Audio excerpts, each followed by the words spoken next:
Good evening. My name is Gina Perrill, and it's my pleasure to welcome you to the Edward M. Kennedy Institute for the United States Senate and to tonight's Getting to the Point program. At the Kennedy Institute, we are committed to engaging people in conversations about the essential role each person plays in our democracy and in our society. And we do that through civic education programs that bring the United States Senate to life, and we do that through conversations like tonight's that bring civic contributions into focus. Senator Kennedy believed that a successful democracy depends on participation. He was a constant advocate for empowering people to take an active role in their communities and to be civically engaged. And tonight we celebrate community and we celebrate engagement in and around Greater Boston by welcoming a group of distinguished individuals recognized in Bill Brett's book, Boston Game Changers. Let me tell you a little bit about Bill, although I think many of you might know him well. Bill Brett is known for his long career at the Boston Globe. A Dorchester native, he was inducted into the Dorchester Hall of Fame in 2017. Bill also won an award of excellence for photography for his moving portrait of Steve Ross at Boston's Holocaust Memorial, something elegantly featured in the book Boston, All One Family. Bill, thank you for partnering with the Institute on the program tonight. And joining Bill is a stellar group who will share stories behind the photos captured in Boston Game Changers. Across backgrounds and industries, these leaders make a difference in their communities each day. And as I scan the crowd, I have to say it's a thrill to see many other featured faces from the book in the audience tonight, so thank you to all of you for being here as well. And to help moderate tonight's conversation, we're fortunate to have Jordan Rich of WBZ. And once the conversation concludes, you're all welcome to come into the lobby for a book signing and a reception. So thank you, all of you, for being here tonight. I hope that you will think of the Kennedy Institute as your place, because you are always, always welcome here. So now I'll invite Bill, Jordan, and our panelists to come up, and we'll begin the program. So thank you.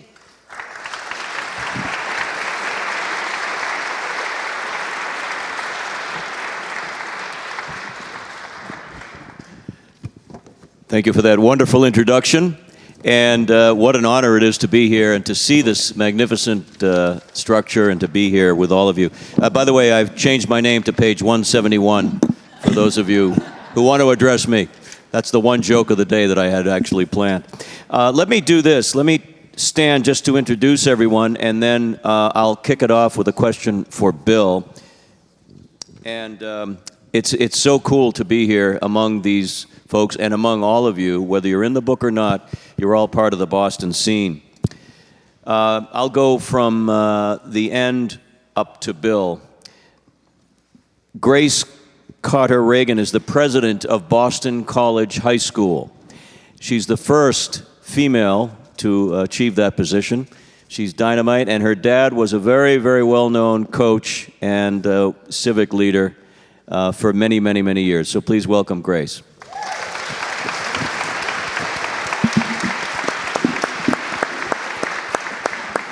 I don't know how many of you have seen Tom Hanks as Mr. Rogers, but as soon as I met this gentleman who I'm about to introduce, Dr. Jim, I couldn't help but think of the kindness of Mr. Rogers. You'll probably understand what I'm saying when I introduce him officially as Dr. James O'Connell, Director of the Boston Healthcare for the Homeless Program. Jim, thanks for being here.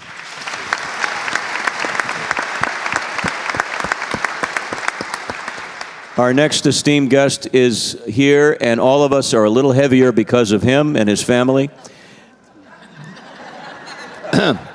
With the exception of the commissioner, who looks fantastic, doesn't he? Yes. I knew, many of us who grew up on the South Shore knew the name Montilio, knew Ernie Montilio, and he was the patriarch, but George has done a remarkable job and gives back to the community, as we all know. George Montilio, thank you for sharing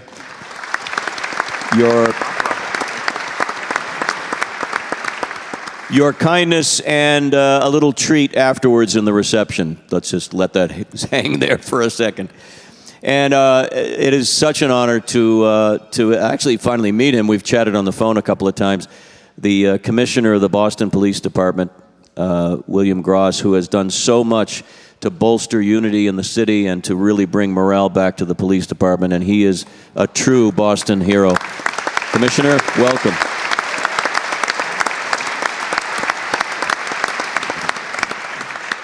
And then there's Bill, everybody's friend. And I don't know how many of you do what I do every day and check the globe. I don't really care about, the sports figures some of whom are going to jail tomorrow. I don't care about them. I care about who's in the party scene, right? And who Bill has taken a picture of tonight or the night before. But more importantly, Bill's here to celebrate a legacy of now 6 books. Another one will be, can we announce the other one tonight? Another one coming. Another one coming, okay. Yeah, it's like we're not having a baby shower, so we won't. But this is the 6th book that we're celebrating, Game Changer. So I want to start off, first of all, by collectively, for all of us, saying thank you for all that you've given all of us, the joy, the insight, and the art for all of these years. Why Game Changers? I know you have several other books. What was special about this one to be number 6? Well, I think the timing was right for it. When I thought about a title, I was in different spots, but I kept coming back to Game Changer. Changers, because so many things have changed in the city in the last 10 years, 15 years. And I thought this way to come about, to photograph men and women who have changed the city, making us a better city. And the city is a great city, but now it's even better. That the people that I photographed helped make the city what it is today. And it was actually very easy for me to pick these people because I see what they do every day. And there's other people that I left out, but I hope to get them in another book. I just thought the timing was right because there's some nice stories about some nice people and some of the people you never heard of. And what they have done, they should be recognized. And I thought this was an opportunity to do it. Well, you've done a great job in doing that, and we're all here to celebrate that. So what I'd like you to do is talk about each and every individual here on the panel and the photograph you took and how that evolved. But we'll also ask some questions of the people you took the photos of. Okay, that's fine. Let's start with the commissioner. Describe the photo, the scene, and what went through your mind when you had an idea as to, include him in the book. Well, I had several pictures of him in several different situations, but I thought this picture showed him in a light that he looks good in the uniform, and civilian clothes too, and your hat. I just thought it told a story about the people around him. One of his superintendents, Superintendent Nora Baston, and his significant friend. That's a good way to describe her. My girlfriend, okay. And I just thought it had so much life in the picture, and I thought that's the picture that I wanted to use to show what this man is about. And I think what he has done, I've known him a long time, and I watched him grow different ways. I just thought that he deserved to be in a book to show him in a nice light. And he's very easy to photograph because he got a beautiful smile, he's got a great face, and the people around him seemed so excited that he was in their presence. And I'm always excited when I see him because I know he tries to give a situation wherever he is a nice light and openness and I think to make things better. So he was easy to photograph. Commissioner, any comments for Bill on the photograph and on the work he does? I hope you liked it. I did. I liked it. And, he always makes me call him Big Brother Almighty. So, no, thank you. If you see my success, all that does is showcase that many people paved the way for me. I'm originally from a farm in Hillsborough, Maryland. I made my way to Boston in 1975. To make it from a farm boy to a police commissioner, all that has to do with how the community raises you and how the community teaches you the game so that you, in turn, can become a game changer. So he's been a great big brother. Even the event where you photographed me at was an event for to raise awareness for crimes against children. And one of the young ladies, I can't mention her name, but she presented me with an award. It's time to come out into the public with new confidence, and for you to capture me there, it meant a lot because I had my mother there. That's right. And so the community that healed me, it's an honor to be your 42nd commissioner, and thank you for showcasing that, big brother. You're entirely welcome. And actually, the commissioner and I have something in common. We're both Tech Tigers. We both went to the same high school. I was there a couple of years before him. Just a couple. And we were both honor grads.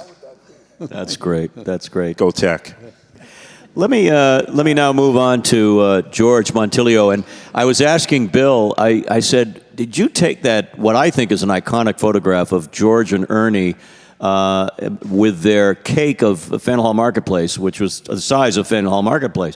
But you said you did take a photograph. I did, but it's not the one that George has in his office. I'm going to have to replace that. The one you took has a big chunk of the cake that was removed. Was that you? That's correct. Okay, Yeah. that's what I thought. Talk a little bit about George, if you would. Well, I met George, actually, he was much younger than he is today when I met him. I knew his dad, and his dad was a very generous man. And young George has followed his father's, Ernie's, footsteps. For people in the city, anybody needed a hand or needed a cake who couldn't afford a cake, he was the guy that would do it for you. And I think that Ernie, through his company Montilio's, has really made a mark in the community. And what struck me about Ernie when I went to visit him in his store in Brockton, he calls it his base of operation. The amount of people from different countries who were working there was unbelievable. And the way he spoke to them and the way they spoke to him, it was with great reverence. And I said, Ernie, you should be commended. All these immigrants are here, and you have opened the door for them. And he said, I just open the door, they do all the work. You know, they make me look good. And I said to him, I says, you're very fortunate to have such a workforce that comes to work every day and to make Montilio a very proud, name. And when I took his photograph in front of his office, his name is outside the door, and he had this beautiful white coat on. He looked like $1 million. And I said, Ernie, I'm going to make you look like $2 million when I get through with you. Well, that's what they call the icing on the cake. Sorry. But George, the night is young. George, you have created some of the world's most beautiful and delicious baked goods, and nobody can top Montilio's as far as I'm concerned. So, what's it feel like to be the center of the attention for a change when Bill's shooting? I got to tell you, my father before me, like Bill said, he always taught us and my family to take care of people that need the help. And we got involved in many charities and functions, and the bakery kind of lets you have fun with this because it's out there in front of the people where you can give away a cake and you see it having a great time, or you hire we hire the people with special needs now, and that's become a big part of our company. We have them in our business. I think we have 6 full-timers working for us, and they're unbelievably great people. And they work with our crews, and it's just all about giving back. And that bakery business lets you do it. Not only can you see it, but you also you get to appreciate what we see get done in a day with the people that we have working for us that are special needs. And I have to say, Bill's book reminds me of making a cake. You come up with a concept, now you got to make this cake, and it's got to have a theme to it. And all Bill's books have themes. And I have to say, it's I can't imagine how much work it was for Bill to even go out there and think about, okay, we got 500 people here in this book. I think it's 500. I don't know. I didn't count. But how did you find those people, put them together, get that picture of the perfect picture, and make that book? I mean, that's one huge, huge undertaking. And that's what I have to say. Thank you. And by the way, it's pictures and text, and I'm going to go off script, but I'd love you to talk about the lady who wrote the text and has done so for all the books. Well, this particular book is actually not taken place only for the Shields family and the Rodman family, because those 2 families stepped up to the plate to make this thing possible. Because the book is dedicated to Tom and Mary Shields for what they have done in the community, and to the late Don Robin and his wife Marilyn. And those two families. When I talked about doing a book, they said, "Well, we're in," because what they have done, and I want to emulate what they have done through my pictures. I hoped I was able to do the same thing. And without the writing by Carol Baggy has been with me for a long time.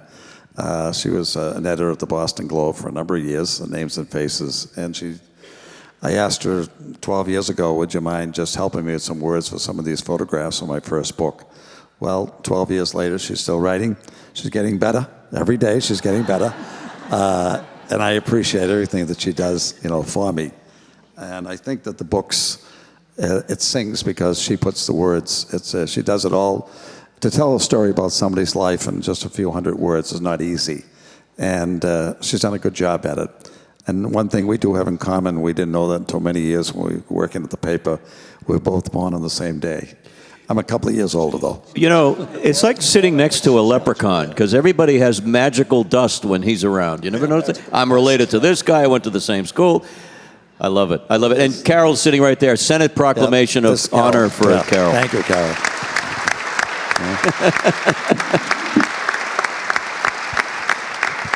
And if I can say one thing about George, I had the honor a few weeks back to be interviewed by David McCullough, who's our historian of our time, and Hingham. And when I was leaving, David,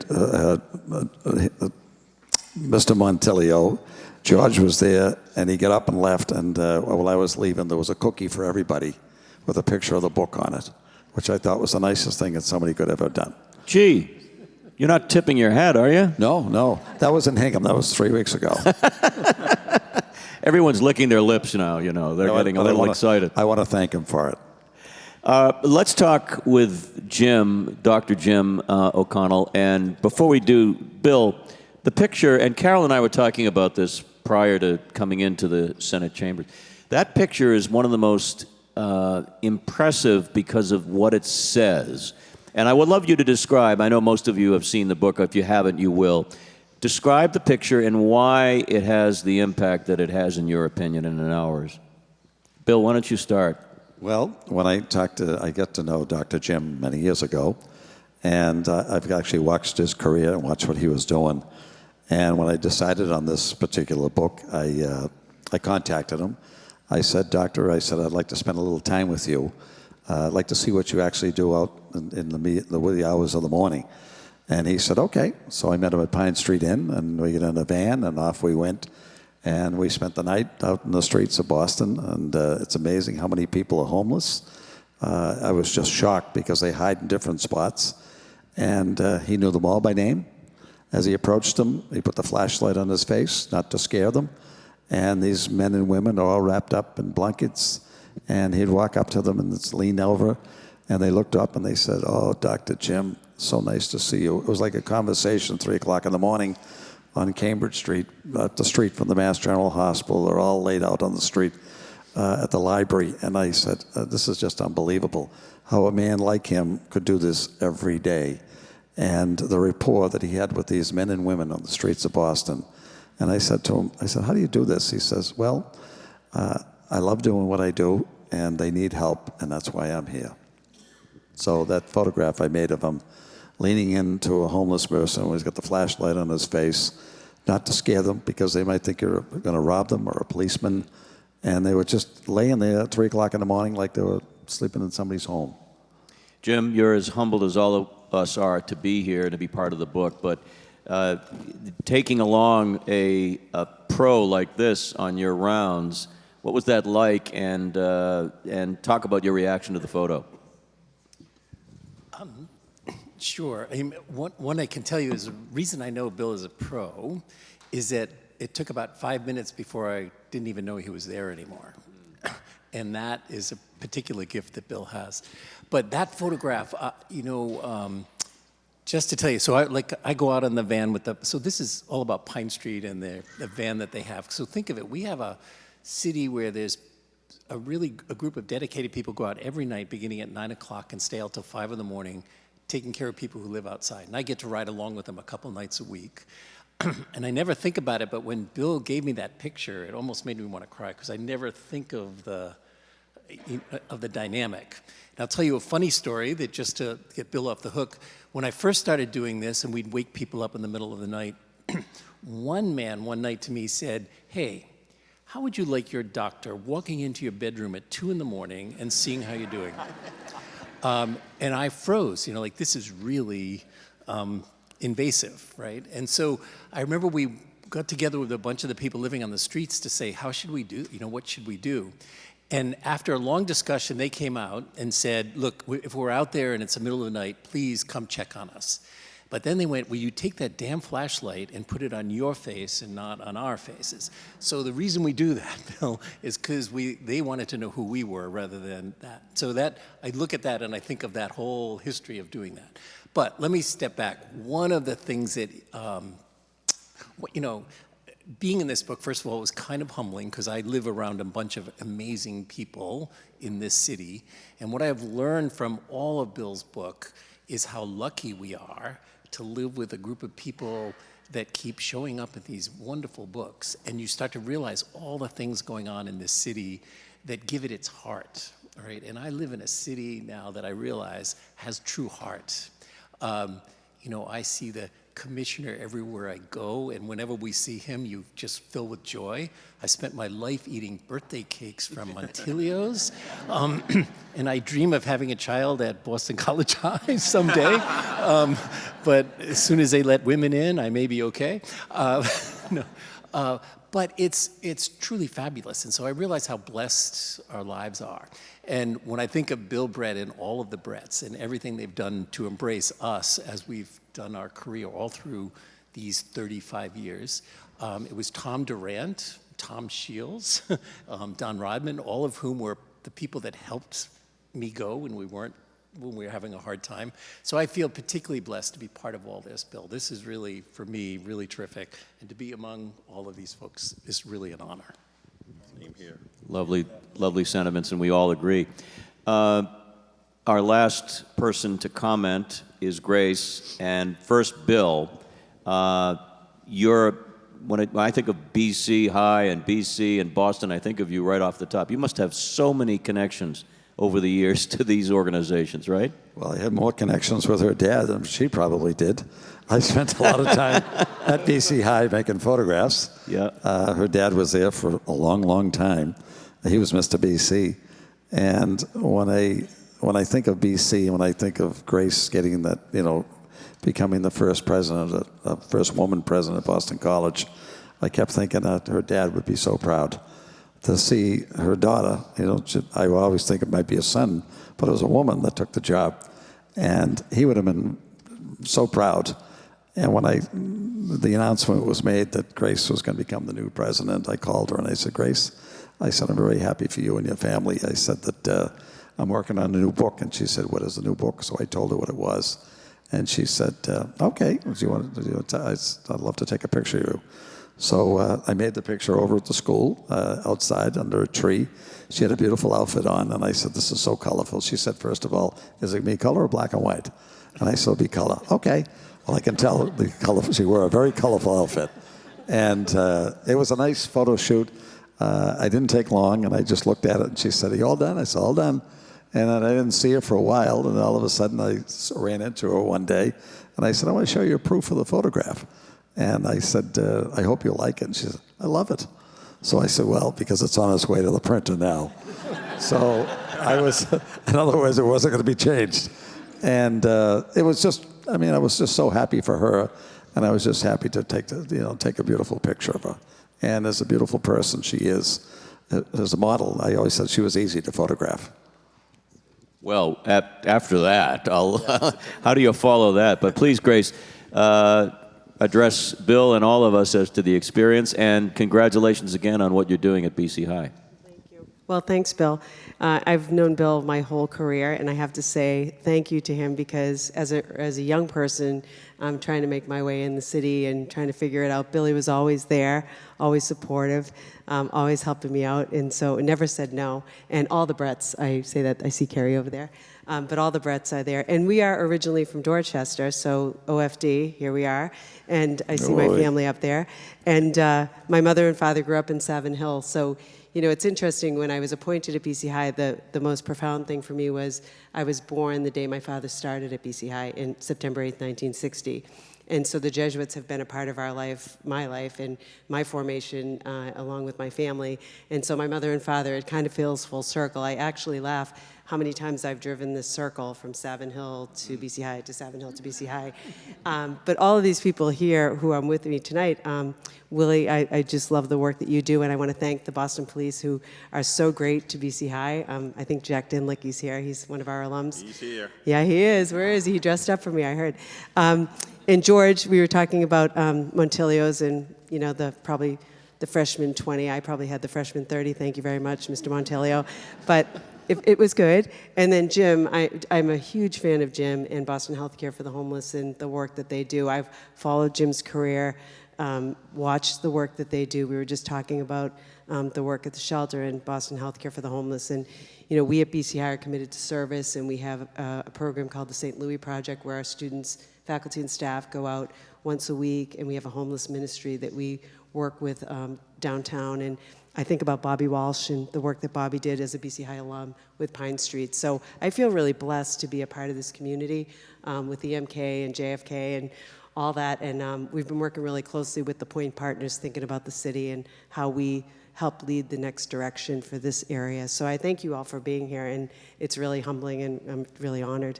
And thanks, Bill. I think you photoshopped me because I think I'm about 20 pounds lighter in that picture.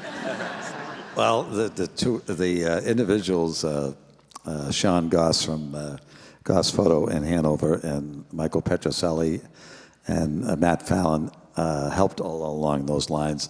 And I have to thank my daughter Kerry, who was my editor, and we argued a lot about different photographs, but I thank you for helping me through this. I think what I'd like to do, and we're going to take the questions and comments from folks in just a little while, but I'd like to ask everyone to comment on this. You know, we can mix up the order. What Bill does, in my humble opinion, is provide an antidote to the cynicism and the bad news.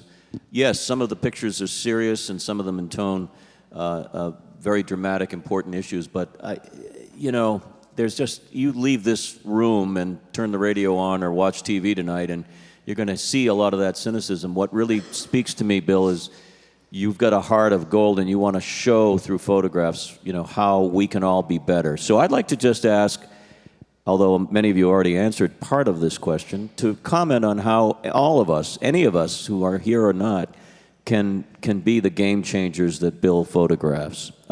Just from your own perspective, and we can start anywhere. I know it's a rather loaded question, but anyone is welcome to begin. Actually, why don't we begin with you, Bill? Put you on the spot. I'm easy. I'm always on the spot. Well, to answer your question, I feel that through my photography and through my photographs, I hope I make people smile, I make them happy, and to engage them into charities that otherwise they wouldn't even think of. And I think it's important that no matter what age you are, where you live, there's something that everybody can contribute. And through these photographs, through these different charities, which we have several in Boston, in the Boston area, I think it's important to show that there's good people who like to share their kindness and goodness to other people. And through photography, there's so many ways you can do this. And I really feel that I'm blessed to be able to do it. I have my health, and I got a great wife who gives me the opportunity to be creative at night, because I'm out a lot of these events. And without the support of my family, I'd never be able to do it. So I thank them. I thank the Edward Kennedy Institute for allowing me to come here tonight to share this with you all. My latest book was a gift to the city. It was a gift to the people who make my life and my family's life better. I always tell all my children that if you love what you're doing, you don't go to work. And when you go to work, it's easy, because you won't know what the day of the week is if you love what you do. And it's very easy to fall in love with your job, but you have to put your job and your family in the same boat, because one, you need both of them to make it work. And I'm very fortunate that I've had that support throughout my career. I was published yesterday, just Monday's Globe, 55 years being published in the Boston Globe, and to me, I'm a lucky person that I'm able to do that. How about that? 55. I started, Will said he's 55. I started when I was very young. I was 14 when I got my first camera, and I was 15 when I had my first darkroom. I was 16 when I was working at the Massachusetts General Hospital developing photographs on the pathology department. And I was 18 when I got out of high school, and that year I was, JFK was assassinated in November, and I was in my car with a pal of mine and off to Washington to photograph the funeral. And my mother said, "But you never left Dorchester." Well, I have to go, Ma, because this is a big story. I have credentials from a Dorchester newspaper at the time. And when I think of it in my career, I was 20 years old when I had a staff job with the Boston Globe. And I was very, very fortunate, and life took me.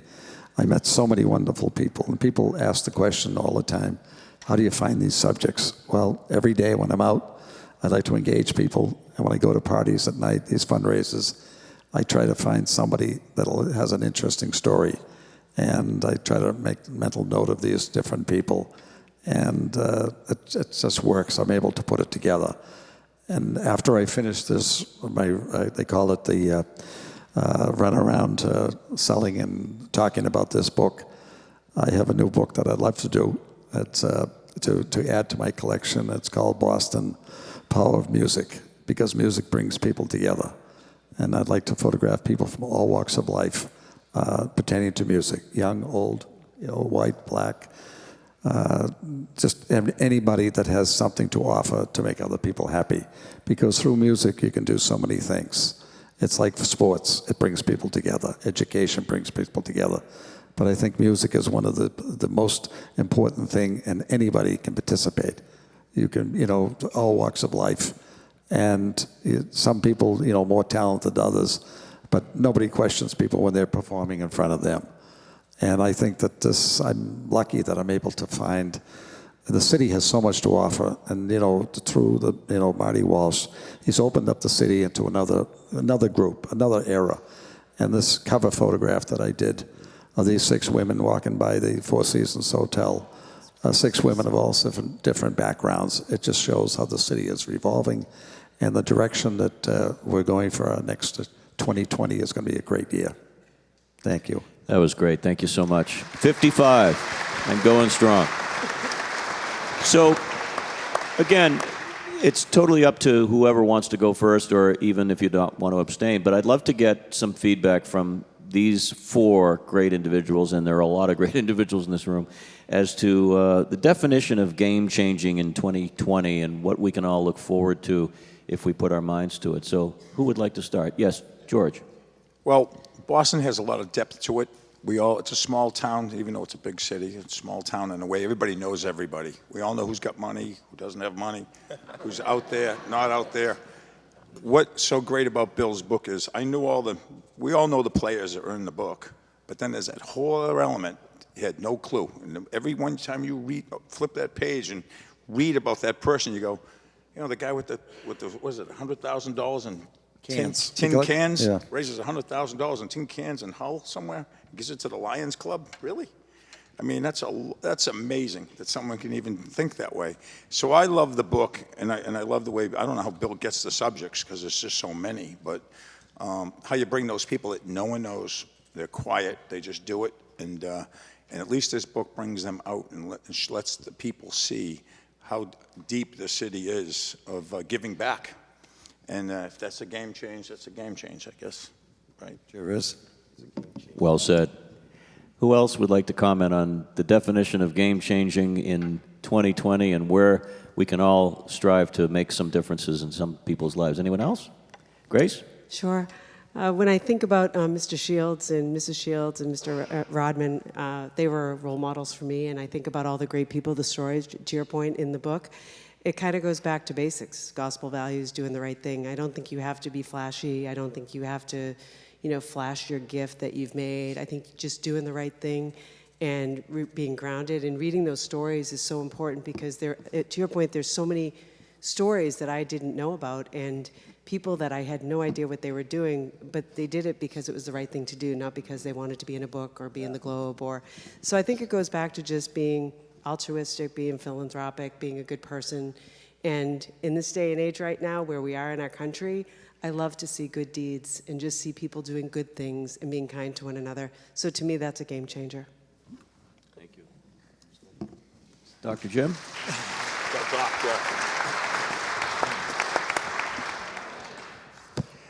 So I might add, in piggybacking on what you just said, Grace, I've been trying to think, there's something, Bill, about what you do. I've been thinking about Game Changer. There's something in looking at that book that reminds me that you take what for so many of us is just routine and you explode it in a new perspective and a new vision. And you do that for so many people and so many of us that I think that alone changes the game because I'll give you an example. So in our world, we've had to learn, we do just the healthcare. We don't shelter people and we don't do that. We do healthcare in shelters. So we're in about 45 or 50 shelters. In all of those places, we're guests in other people's places, but we're totally welcomed. And you realize that the reason it works in a place like Boston is when we work together. And there's something about that book that made me realize this all fits. It's all part of a big mosaic. And that alone just is a lesson, certainly for me, and I think for all of us, that we'll do amazing things, but by taking a whole bunch of routine things, exploding them and pointing them out and putting them together. And I think that's the brilliance of what you've done, at least from our world. That's what changes the world. Well said. Well said indeed. Commissioner, you have a daily task of making sure people are safe and running a department of great professionals, but it's daunting and challenging. But you've put your mark on the department and on the city and really have done a remarkable job, and a lot of it is because of who you are. But please address the same question if you would. Absolutely. And my esteemed panelists here, you are game changers. I love them all. All right, I'll use the mic. Yeah. I always wanted to give an order to you. Okay. At least one. And my big brother here, he is a game changer because he opens our eyes. Folks, we all know about Boston. This is where our nation began. We are it. So we used to tell stories by painting pictures, portraits. And now that you're in the 21st century, my big brother here uses modern technology, the modern technology of photography, to again show us what life is like in Boston here and now. And just as we began our nation with Boston, his book showcases some serious game changers that have not left people behind. They do not forget where they came from, and they make people see a vision before they can even see it. Whether you're homeless, whether you have dependencies, how you started working for a family business and you're successful, education, just advancement in Boston, that we're still #1 in this country. So your book not only shows different windows in life, but it also shows that we've come a long way in Boston. We've overcome some horrible reputations that have been put upon us, and we've excelled because of game changers. Game changers are the ones that says, no, here's what Boston really looks like. And people are like, what does it look like? Well, read my big brother's book. Look at the pictures, because you're going to see some faces in the book, and you know it's not BS. You are looking through the eyes of individuals that love what they're doing, and they love their city, and they love people. From children to the elderly, the game changers in that book are proud of their city, they're proud of the Commonwealth, and they're proud of their country. And here's another thing. The panelists here before you, my big brother, you as well, sir, This isn't a flash in the pan. We understand that the game of life is a long game, and we're going to be here no matter what, doing the best that we can. So the book's an inspiration to me. My panelists are an inspiration to me. I mean, like BC High, I've been to the Vietnamese New Year's there, as most recently a gospel concert. And the doctor, my brother, I do see him everywhere.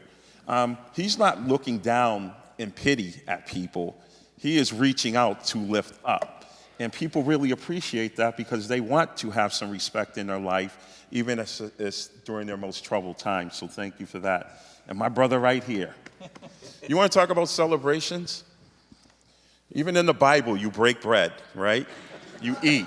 You eat with people. I'm going to tell you, food is a healing process, so I'm very healthy. But check this out. George.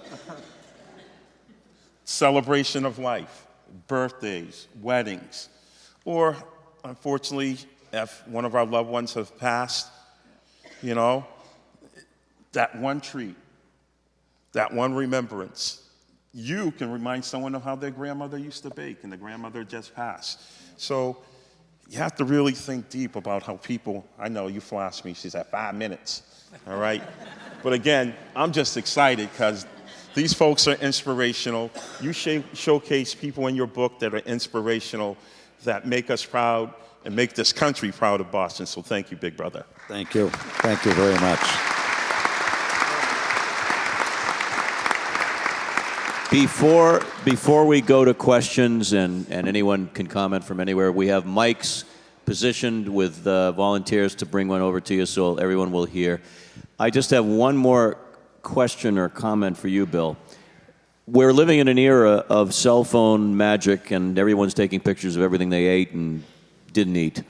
But what's really cool about these books is A, they're books. How cool is that? And B, I was thinking, remember the days when, I don't know how many people remember the days when you had photo albums and you had those little hinges and you stuck them in? And, well, I mean, those are maybe gone for a lot of people. But this book brings back the joy of just staring into a photo and seeing something that comes alive that isn't moving. How odd. Everything has to move today. Talk a little bit about the art, just briefly, and then we'll take some questions. Well, the art has changed. The art is still there. It's just the equipment is changing. And with cell phones, everybody has a cell phone. Everyone thinks they're a photographer. But the problem in cell phones, and I've seen it, I know it, I help people try to retrieve photographs. Very few people print photographs today. It's all in their iPhone, and they hope that the ice that in the sky, that the storage technology will find it. Well, it's already been proven that several of these technologies that allegedly store photographs can't find them. So if people don't, when they take a beautiful photograph, instead of just showing everybody what it looks like, most people, when they have a phone, they pass it around, they can't even see it because their eyesight isn't that great. But when you have a photograph printed, it's so important, and I encourage people all the time to print what you have, your image in front of you, because that's forever. You don't know what the technology of that image on the phone that you're walking around with is going to be forever. And a photograph, the time you really realize a photograph when somebody passes on, or somebody gets old, or somebody gets sick. They can't wait to look at the photograph of he or she, what she looked like when she was young, when she was, in elementary school, high school, when she got married, playing sports. And that's why photography is so important now, I think, than ever, because it's the permanency of making something nice of somebody to make people look good. And I think I really come back to this, the printing photographs, because in 10 years you won't find photographs in homes that were there years ago, because for some reason we're going through a phase that photography is just taken very lightly. Photography is an art. So when you go into somebody's home, you will see some beautiful photographs on the wall, because that individual, they still, they believe that the photograph is something that'll be there forever. And I think pictures, we're in a crossing time in life that through photography, but photography is still, it's the eye. You have to have the eye to get the photograph, to make the photograph. I call pictures, and I refer to them as not taking photographs. I make photographs. And I enjoy it every day, and I think through photography you can have a lot of enjoyment. Outstanding. I'm going to stand so that I can see and point to anyone who would like to offer a question or a comment. We have a lot of people who are featured in the book. We have a lot of friends and others, and we'll bring the mic over to you, and we have a little bit of time for the Q&A and then something fun. Sir? Hi, Bill, thank you very much for tonight, and to the panelists, thanks for your comments. Bill, I know that covers historic, and I want you to maybe comment on the selection of the cover photo of your book and really what the future of Boston looks like, right? The diversity that's coming, and how do you feel we're going to do with that? Well, I think that the cover reflects the time we're in. I think it's important to reflect through photography. And the picture of those 6 women, in the past, I think there was 4. There might have been 5 at one time, but they were Irish, Italian, and I think 1 Polish woman. But they came from immigrants' families. Most of them were immigrants. And now we have another group of immigrants who are into the city now, who are leading the city in another direction and going forward. And I think we have an obligation, as I'm an Irish American, first generation, to help the next group of people and this generation that's coming along now into Boston. And I thought that photograph of those women reflected in a nice way of where Boston is heading in a nice direction. And the 6 smart women from 6 different backgrounds. And fast forward, I might have to do it again because there are 8 women now. There's 2 more that were elected just recently. And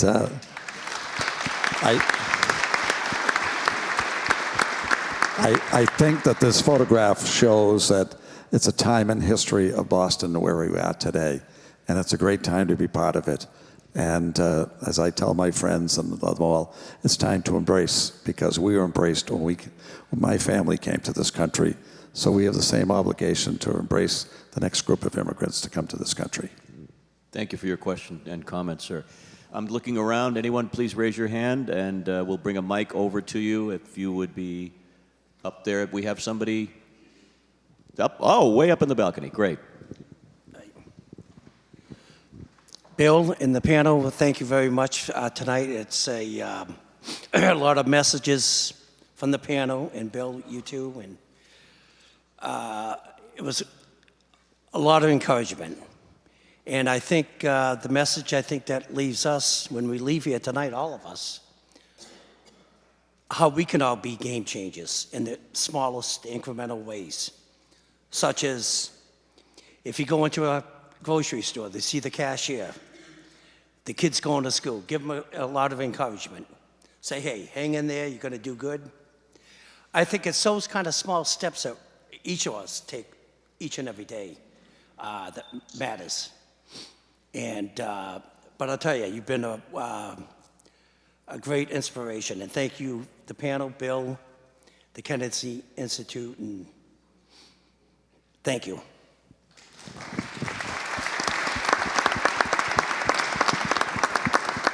Thank you, sir. Any other comments or questions? Yes, right there in the back of the Senate chamber. Hi. Thank you for putting this book together, and I'm glad I actually had a chance to meet you. As you were talking, I was thinking about a lot of the photographs that have literally changed history. Ted Landsmark with the flag, and during the Vietnam War and civil rights, there were so many photographs that just really motivated people to do things. But as a photographer, what are some of the photographs that really stick in your memory as being iconic? Well, I'd have to keep you here for a while.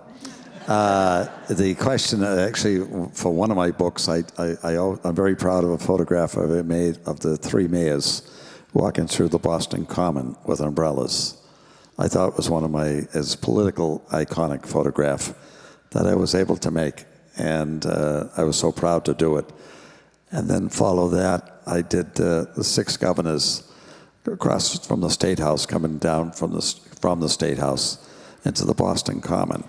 And I thought that showed so many different types of people in that photograph. And 4 of them went on to run for president of the United States out of the 6. And coming from Massachusetts, I mean, that's really an accomplishment. And, you know, to follow up the question, I made so many good photographs, and as I say, it'd be a long time I'd be here all night to tell you about each one.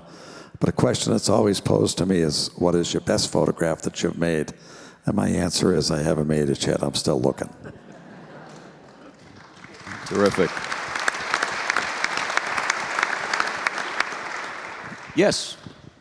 Oh, hold on. We'll give you a Hey, microphone. young man. Hi, Bill. Thank you for your work and your Thank leadership. you. Bill, I saw you on Sunday on City Line, and you spoke about the students who go to the cemetery. Can you talk a little bit about that? That was just so moving. I thought that was amazing. Well, the students who was in the photograph, the students were from Roxbury Latin, a private school in West Roxbury. They worked together with Lala Funeral Home, also of West Roxbury. And Roxbury Latin, that's the name of the school. And they've had this the cooperation for a long time to bury the homeless. No person should be buried alone. And the school started this program. Now Boston College High School, I understand, does it. Catholic Memorial, I understand, does it. That when a person dies and they still haven't been able to ID the person, Lala Funeral Home, Bob and Bill, they followed what their dad started this program many, many years ago to bury the homeless. So they used the students from Roxbury Latin to come out and to act as pallbearers. And they all do a reading. And this particular day, on this one that they buried, they found out he was Irish. And one of the students was playing Danny Boy. It was just a beautiful, beautiful scene. It was just me and them in the cemetery. To see something like this take place was actually gorgeous. And as I started to say, for Grace, I don't know how many years Boston College has been doing it too, Boston College High School, and I believe Catholic Memorial. It's going to be emulated by a lot of good schools to do this, because nobody should be alone when they're buried. Thank you. Just looking around for any other comments or questions or thoughts. Yes, we have one on that side of the room, balcony. Hi, good evening, and it's a pleasure to be here. I just wanted to let a few of you know that you have impacted my life without us having ever met. Well, George, actually, I was at your sister's 16th birthday party at your house in Quincy a number of years ago. And there's a group of us from the South Shore that go in and feed the homeless every month. And Montilio's, every November, we do a big Thanksgiving dinner, and Montilio's has been kind enough for the past 3 years to give us all kinds of pies that the homeless absolutely love. Commissioner, we've benefited from your new group of police officers that are out doing the homeless outreach.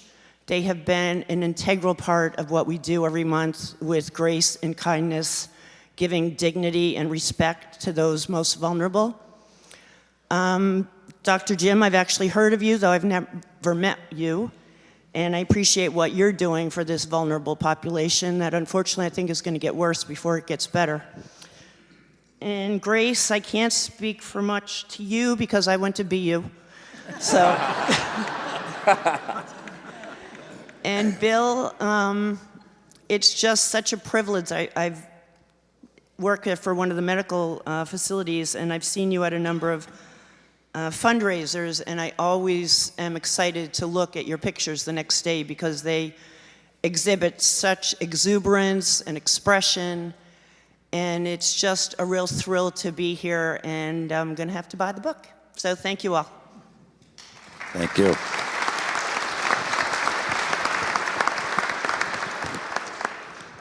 We do have time for one or two more if anyone would like, if it's not a prerequisite here by any stretch of the imagination. I think we have someone on that side now, bringing a mic down. There we go. Balcony's very active tonight. I have a man in the balcony, ladies and gentlemen.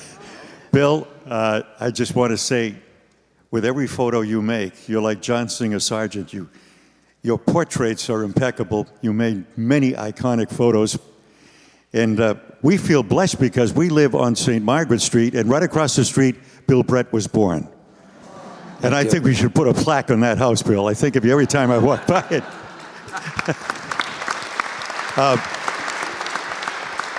What a wonderful evening. And Bill called me the other night at Symphony Hall. I was doing the broadcast, and he said, I got a little something I want to tell you. It's going to happen around 5:30. Can you be there? I said, absolutely.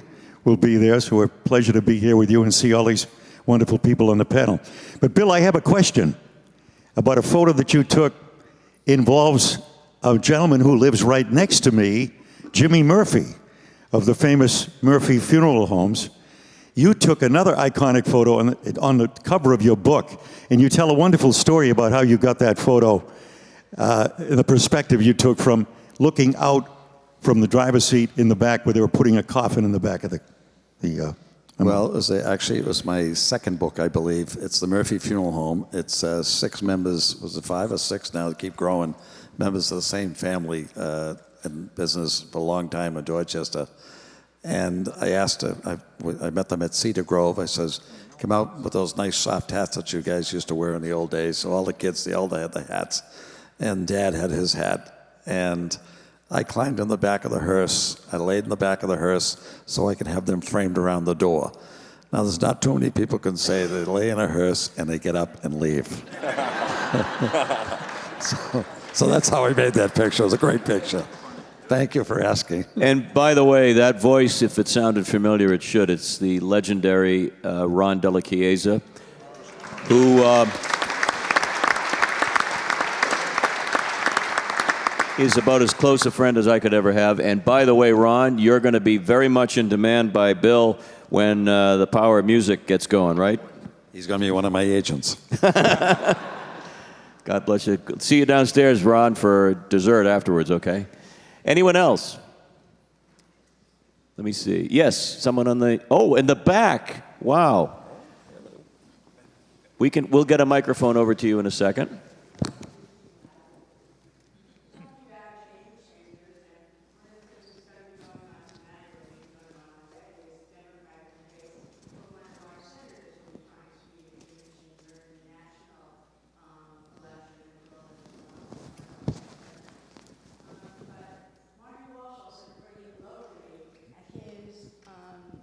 State of the City address, made 2 points that were very important to me. And one was that, to have the local politics, every individual in the city counts.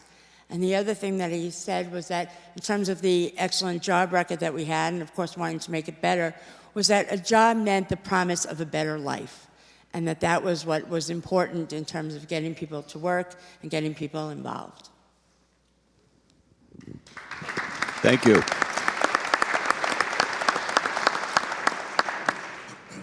All right, just take one more scan. If anyone else has anything, you'll certainly... sir, yes.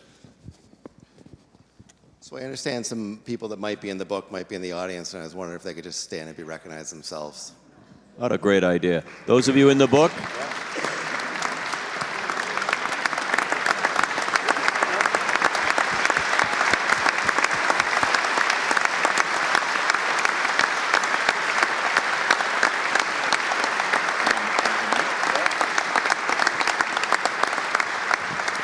I will say one thing, Bill.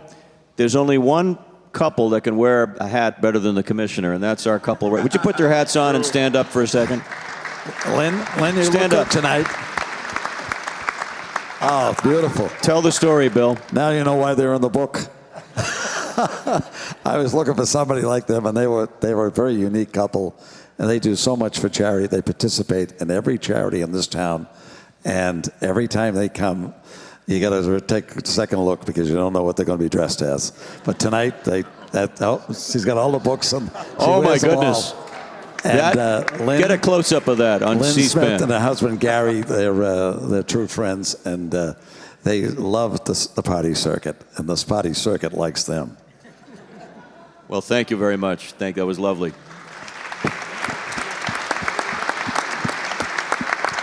All right. One more? Anyone? Yes. Someone on that side. Okay. Bring the mic over to you. There we go. So, Bill, now it's your 6th book. How do you handle people who think they should have been included by now? Well, the series is going to be 12, so I'm going to get to everybody eventually. So if anybody feels that they were left out, just let me know. I'll add you to the list. It's up to 285 as of today. But I will get to it because I hope to do a dozen books. God willing, I have my health.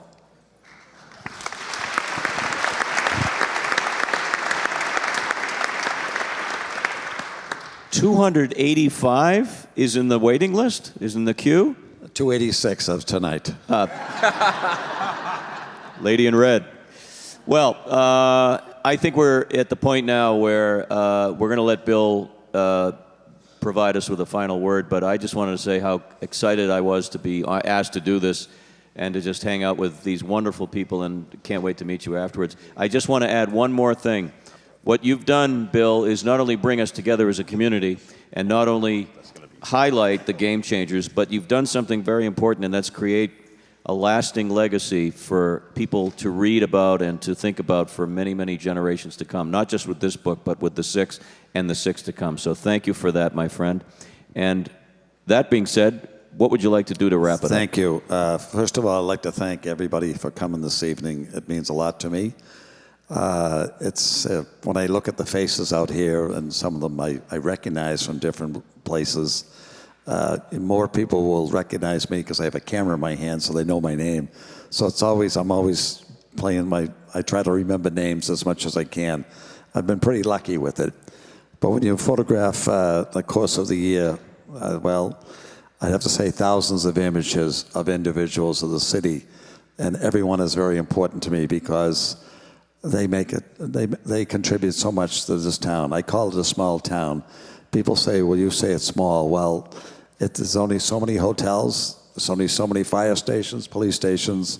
I've been in them all, and I've met some wonderful, wonderful people, and I'm really, really honored that the Kennedy Institute would allow me to come here tonight to share some of my stories with some of my great subjects. And Jordan, I thank you from the bottom of my heart for what you're doing, and I have to thank a couple of the assistants, Jim Fagan, who has helped me through this, and my other assistant, Paul Doyle, who's always listening, along with my children. And as I said, Carol Baggy has made this journey very easy for me.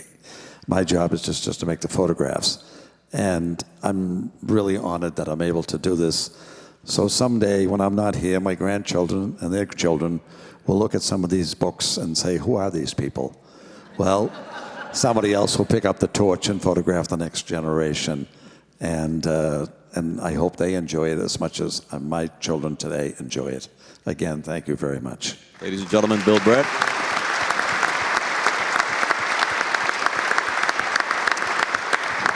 So at this point in time, just a little business here. The festivities will continue in the foyer with light refreshments, and Bill will be signing books, and a lot of folks are going to hug and shake hands because we're all in this together. Thank you all very much. God bless. Thank you.